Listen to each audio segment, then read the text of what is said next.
Welcome to In the Word, a study of the International Bible School lesson.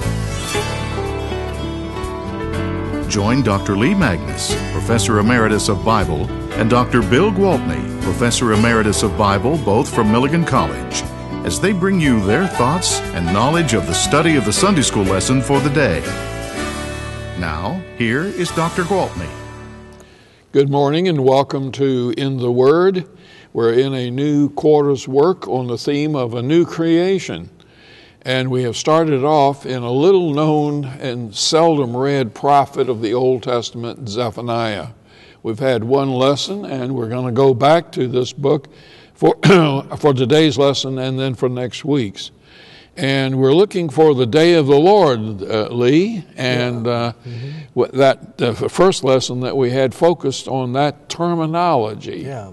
Summarize that, if you would. That's a phrase that's familiar to Christians, but we use it somewhat differently than the Old Testament prophets used it. I think day of the Lord, in the mind of most Christians, would make us think of the second coming of Jesus. And the end of the world and judgment, and rewards and punishments, hell and heaven, and so forth. But in the Hebrew prophets, the day of the Lord was a very concrete period of military destruction. In history. Within history. Yes. That was prophesied by the prophets as a punishment on Israel, as a result of their idolatry and immorality, etc. This is a very old concept among the Israelites that God was a warrior, and you can understand why God would be portrayed that way, because mighty Baal, the great god of the Canaanites, was in fact pictured.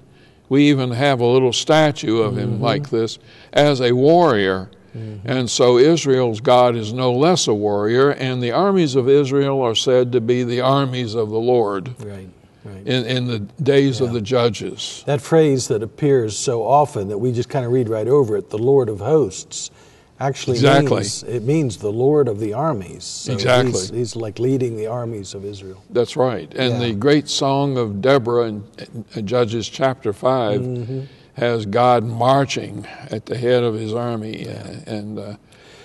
You mentioned that Zephaniah is often overlooked, but it's really a beautiful little summary of the prophetic message that resonates throughout so many of these prophets. It's just 3 chapters long. It'd be good for people to read it, and they would get a feel for the fact that it reveals God's expectations for his people, God's disappointment with the way in which the people have gone toward idolatry and the worship of other gods, and the moral failures that were associated with that, and then the judgment that is to come and the destruction that will be visited upon them. And when the destruction comes, it is called the day of the Lord. Day of the Lord.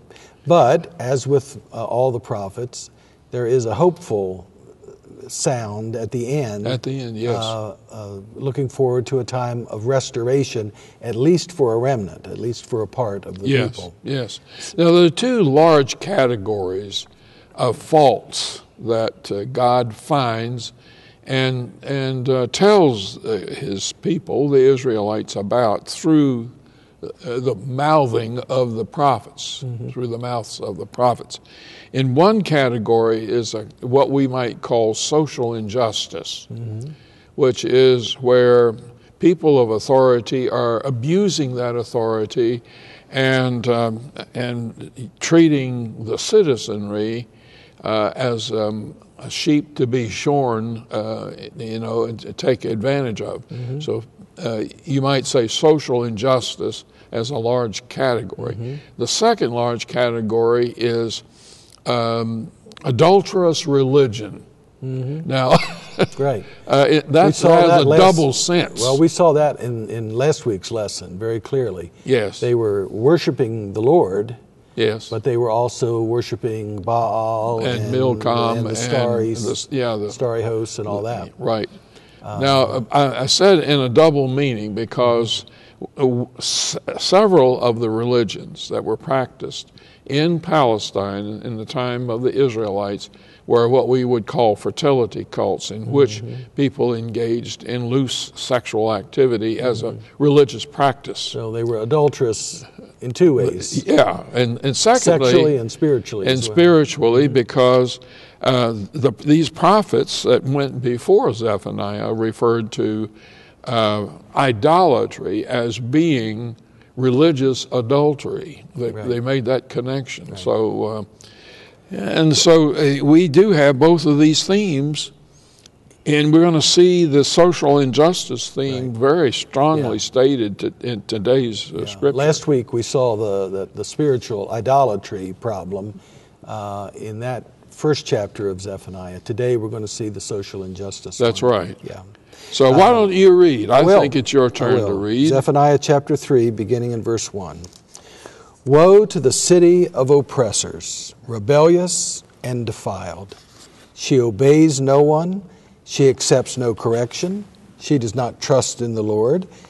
She does not draw near to her God. Her officials within her are roaring lions.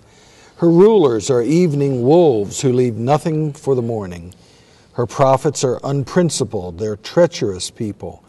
Her priests profane the sanctuary and do violence to the law. The Lord within her is righteous. He does no wrong. Morning by morning he dispenses his justice, and every new day he does not fail, yet the unrighteous know no shame. I have destroyed nations. Their strongholds are demolished. I have left their streets deserted with no one passing through. Their cities are laid waste. They are deserted and empty.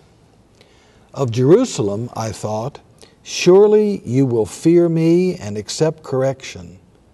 Then her place of refuge would not be destroyed, nor all my punishments come upon her. But they were still eager to act corruptly in all they did. Therefore, wait for me, declares the Lord, for the day I will stand up to testify. I have decided to assemble the nations, to gather the kingdoms, and to pour out my wrath on them, all my fierce anger. The whole world will be consumed by the fire of my jealous anger. Well, there we have it. But there are several things that I think are a little bit obscure in this translation, that the NIV translation. Let's go through the text specifically, and we'll call attention to a couple of important things. In verse 1, tell us about the word woe. That's a common prophetic concept. It is. Isn't it? It is, and it has appeared already in Zephaniah. It is the introduction to the charges. It's sort of like a court scene. And God is the accuser, the witness, as we read, and he's also the judge and jury and executioner. He does it all. Woe, then, is a way of saying, I have these faults. These charges against you. And by the way, Jesus picked up on that language, and we see his woes to the Pharisees. Right. Woe to you. Yeah. Okay. Then we have the statement: they are a city full of oppressors, rebellious people who are defiled, who don't listen to correction, and refuses to change their ways. Right. Now, I think we better identify this city, because if I were just reading along here and I thought, oh, this horrible city of oppressors, they're rebellious, they're defiled, I would... maybe that's Nineveh. Maybe it's Nineveh. Maybe it's Babylon. Maybe it's one of these, surrounding oppressor nations. No, but it isn't, is it? It's bad news. Bad news. It's Jerusalem. Yeah, it's Jerusalem. It's God's covenant people themselves that he's talking about here. And now it gets a little bit closer to home even. The cities. Cities are always in Hebrew considered to be feminine. She does not trust in the Lord. She does not draw near to God. Yeah. Now, drawing near refers to coming to the temple in a very physical way, drawing near to God, because that's the place that they all recognize as being where God is to be found. So they don't put their trust in God, and they don't give even God go looking. His proper worship or reverence. Yeah, right. Isn't being given to God. Now we get to verse 3. The word official. Let me mention one more thing about verse 1, about the city in general, before we get to these leaders. Okay. That's quite a list there, isn't it, in verse 1? Yes. This city, they're rebellious, they're defiled, and they oppress. Now, oppressing means, it literally is a very concrete image. It's pushing someone against a wall. Yes, squeezing them in, pressuring. Yeah. Yeah. Well, that trio is interesting to me, because rebellious suggests their relationship with God. They have rebelled against the will of God. Yes. Oppressor suggests a failure in their relationship with other people. They're actually doing harm to other people. Yes. And then defiled. The strong abusing the weak is right, what it right. amounts to. And then defiled, that speaks to the state of their own heart, Right. and inner corruption. So just with those three words, we see an interesting trio: a failure of their relationship with God, a failure in their relationship with others, and a failure within themselves. Yes. Yeah. Very well put. Yeah. Now, verse 3, let's go on to the leaders. Now we're going to get down to brass tacks. Yeah, we're getting to politics. We're getting political here. Right? This is a very political statement. Okay. Her officials are, the word that's used here is a word that you frequently translated princes. And this would be members of the upper crust, perhaps even the extended family of the monarch. The monarchs, the kings of Judah, most were kings, one was female, they had many wives and they had oodles of children. So there was an extended royal family of people who had an actual blood connection to the royal line of David. Well, one king much earlier than this wiped out all the descendants of the former king, and I think that it numbered 70. Wow. So that was a big, big. So there's a large group of people who are wealthy, they're nobility, and they have a claim on royal blood. So, and this word also may, in fact, include not only royal family, but also, let's use the word nobility. Okay. The nobles. And these would have been people who would have been associated with the court and maybe have cabinet responsibilities, we would say. And so they have political clout. This is the upper crust, politically speaking. Yeah. And they are called roaring lions. This is so ironic, because the kings of Judah are called on again and again by God to be the shepherds of God's people, to care for the flock. And here, the shepherds, the caretakers, have turned into the predators. Well, you know, the symbol for the tribe of Judah is a lion. So the irony of this is the kings have really become lions. Have become lions. And of course, the people that they are preying on are their own people. Yes. The Jewish, the Israelite people. Their own citizens. Yeah. Now, the next line, her rulers. Now, this term is like is the same word that we are introduced to in the book of Judges. Judges would be a better translation, but not necessarily judges who sit in a court of law, but those who are leaders among the people out in the province of Judah. These are, you might say, God-appointed and led people who for the tribes. So now here are the leaders in the city as well as the leaders outside in the province. So they're not they're not, their duties are not limited to judicial functions, but they may have included some judicial functions. Might have. They might have. Yeah. The judges back in the book of Judges mostly had a military function. These probably do not have a military. Well, in a way, they have a political function. Political, but not so much military. Less military. Would they be like elders, maybe? Yes. Okay. Elders would be Elders. a rough synonym. Good. Of the word. Well, it says about them that they are evening wolves. Just So as the people bad who as are lions. supposed, we got lions and wolves. Yeah. And they are vicious. They leave nothing. You know, wolves travel in packs. And that's the way the judges were. They were like tribal leaders. Yeah. And So here are the village elders, regional leaders who, once again, are supposed to care for the people of their region, and they turn they rip and tear and into destroy. predators. They're In predators. their lives. Now we get into the world of religion. Prophets are men, are wanton, reckless people who don't take their office seriously. They're treacherous. Now, this would refer to the official prophets who were associated with both the temple and those associated with the palace. There are two kinds of official prophets. And we meet many of these. We sometimes call them false prophets, but Jeremiah called them false prophets. Jeremiah yes. did, and in Jeremiah we meet some of these people, like Hananiah, who claimed to be a prophet. Claimed to know better than Jeremiah did about things. That's true. Yeah. And then priests. Now there are in this book there are two words for priest. One is back in chapter 1, verse 4, and it's a term that we know from the Ugaritic text was used of priests of Baal. And then there is the normal Hebrew word, Kohen, for a priest.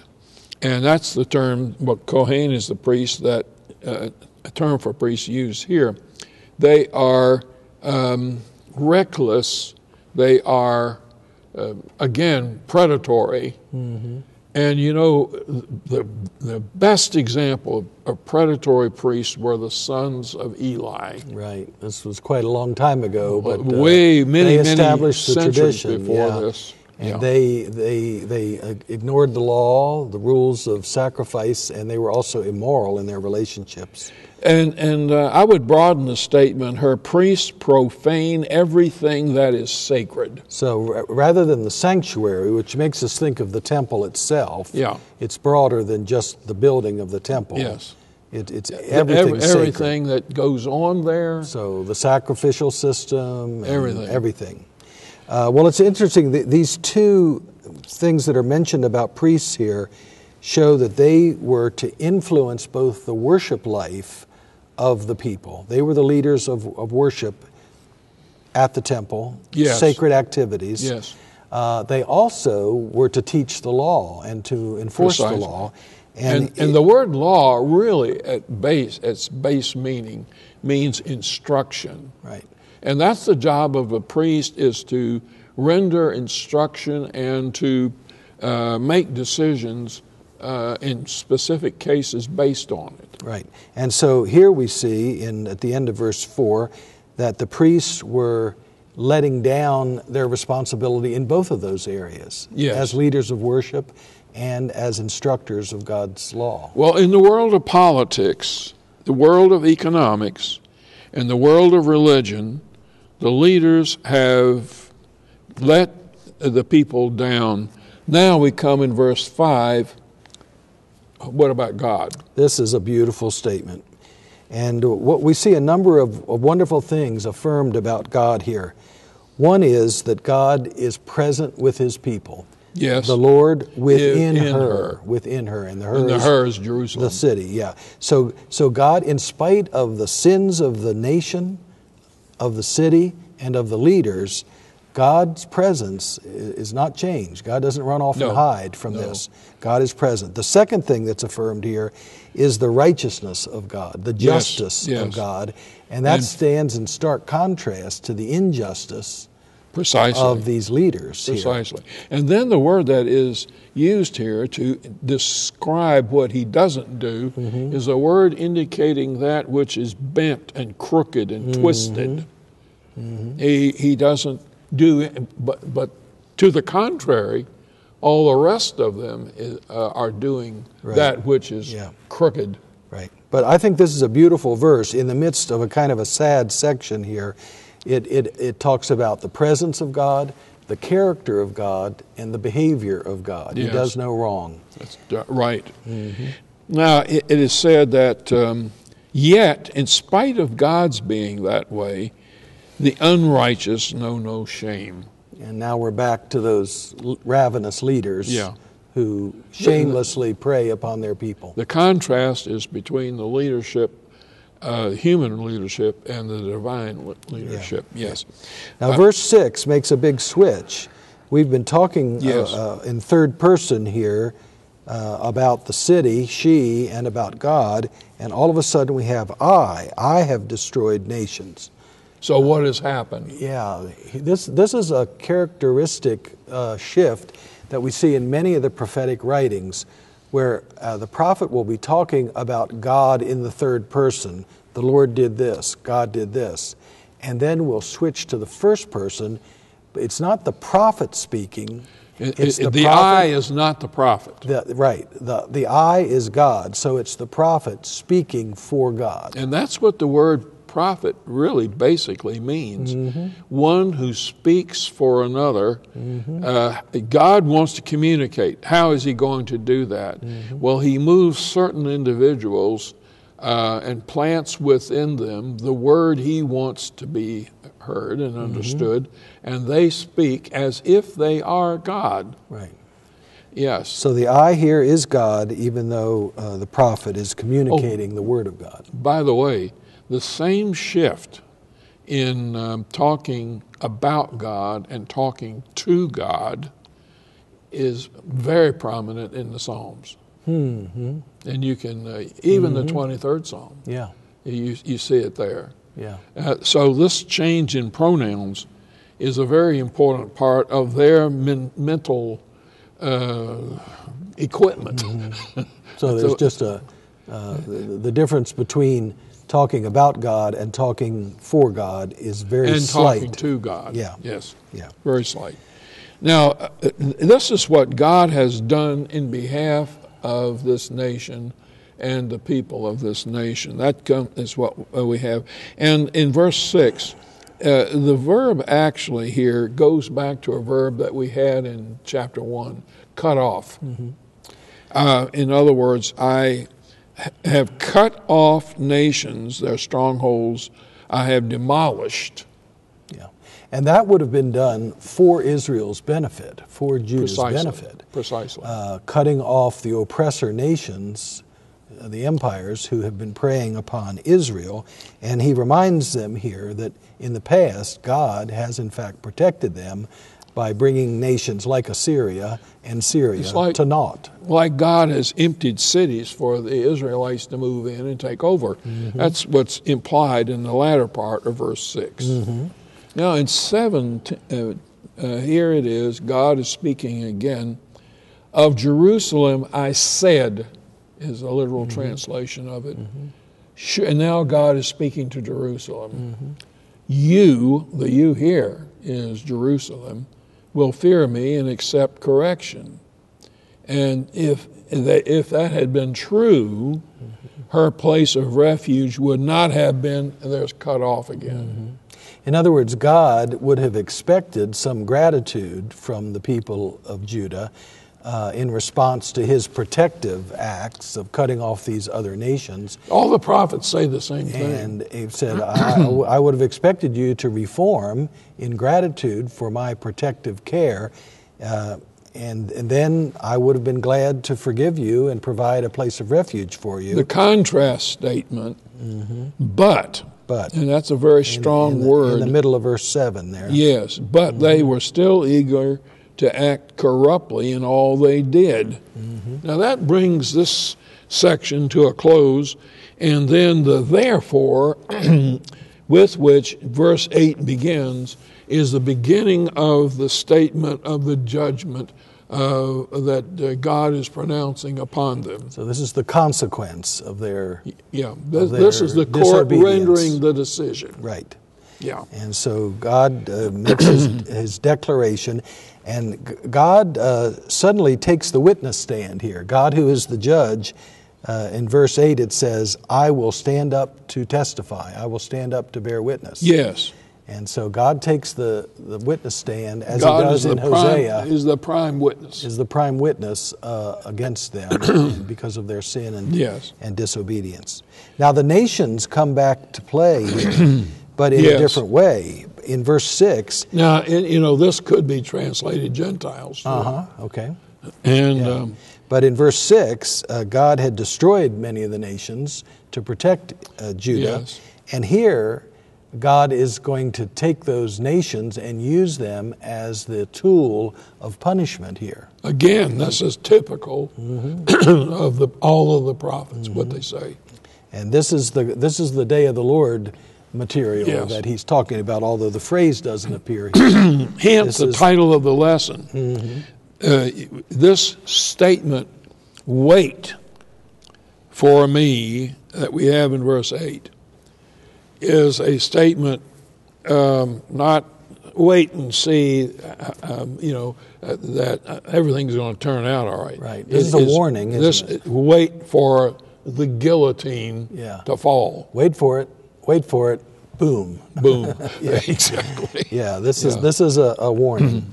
But it's not just Jerusalem that's going to feel God's wrath. Yes. It's not just Judah that God cares about. God cares about all peoples, all kingdoms, all nations, the whole world, in fact. Yes. Is subject to God's will and to God's punishment. It's good that you say this, because, again, the prophets think in these terms that God is not only judging Israel, northern kingdom and southern kingdom and Jews, but God is judging all the time the entire world. And the prophets say this over and over and over again. God is the God of the entire world, not just one locale in the world, which is the way people in that day thought. Right. You go from one territory to the next territory, you got to adopt the God over there across the border, because your God may not follow you. So, but the prophets are very intent on saying that Yahweh, the God of Israel, is God of the whole world, not just Israel. Well, this passage leaves us with some interesting food for thought. First of all, are we as God's people today participating in some of these negative activities that we saw back in verse 1? Are we rebelling against God's will or not? Are we oppressing other people weaker than we or not? Are we accepting defilement and corruption in our lives or not? And then it also reminds us that the leaders, not only of the nation, but of the church even, have a big impact, and we need to take seriously the role of leadership, national leadership as well as Christian leadership. Well, this lesson provides us with a lot of food for thought, for self-examination, both as Christians and as Americans, as citizens of the world as well. And we see that God is really concerned about what we're doing individually and as a nation and as a group of nations in the world. We'll see more and conclude Zephaniah next week, so come back and be with us. It'll sound a little better.